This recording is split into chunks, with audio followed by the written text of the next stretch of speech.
ఎండలు చల్లగుండా ఇంకెప్పుడు తక్కువైతాయో ఏం పాడో. ఈ పడుతున్న వానలు ఎండ వేడికి ఓ మూలకు సుత జారిపోతలే చల్లబడనీకే. మనమే గింతగనం ఆగమైతుంటే మూగజీవాల కథేంది? అవిటిని దేకినోడే లేకపాయే. పాపం ఈ కోతి పరిస్థితి అయితే వడదెబ్బ తాకి ఎంత గోసదిస్తుందో. అయ్యో ఏం గోసరా దేవుడా.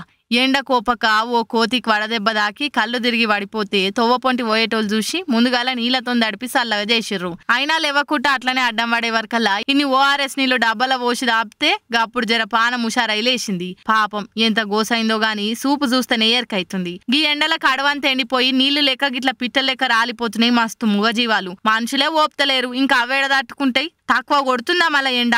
పొద్దుగాల 10 దాటంగానే చాలు సూరన్న బగబగ మండిపోవట్టే. మనమన్నా ఇంతసేపు ఫ్యాన్ల కింద ఏసీ రూమ్లలో కూసోని ఇన్నిసార్లు నీళ్ళు జ్యూసులో దాగి నిలుస్తున్నాం గాని నోర్లేని జీవాలు ఏడికి పోతాయి, ఎవలకు చెప్తాయి మాకు ఎండ కొడుతుంది దూపైతుందని. అందుకే మీరు జర తోసిన కాడికి గిట్ల ఎండల ఏమన్నా గానొస్తే అవిటికి నీళ్ల సుక్కలు దానం చెయ్యురి చాలు, ఇంత పుణ్యం కట్టుకున్నోళ్ళు అవుతారు.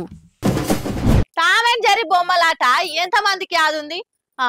ఇప్పటి పోరలకు అవి చక్కగా తెలియదు కావచ్చు గాని మా చిన్నప్పుడు అది చూపించుకుంటేనే అమ్మలు బువ్వ తినబెట్టేది.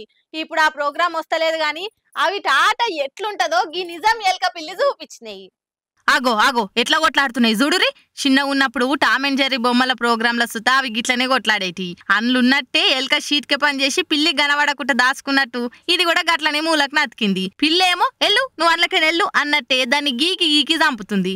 అటెనక మళ్ళా ఏం తెలియనట్టు దగ్గరికి తీసుకొని ముద్దాడుకుంటా దాని మీద తలకాయ పెట్టి వండుకుంది. గమ్మతుంది కదా వీటి ప్రేమ. జాతి వైరం మర్చిపోయి వీటిలో ఆడుకున్నాడు చూసిన వాళ్ళంతా నోరెళ్ళ పెడుతుర్రు. టీవీలల్లా గట్ల చూపించారంటే ఏమన్నా అనుకోవచ్చు గాని నిజంగా పిల్లి ఎలకను చూస్తే ఇడిచేస్తుందా ఎన్నన్నా?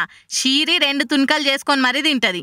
కానీ గివ్వేమో ఒక్క తల్లి కడుపులో పుట్టినట్టే ఆడుకుంటున్నాయి అనుకుంటా మురుస్తురిగా. ఈ వీడియో కోటికి మీదనే వ్యూస్ లక్షల లైకులతోని దూసుకుపోతుంది సోషల్ మీడియాలు ఇప్పుడు.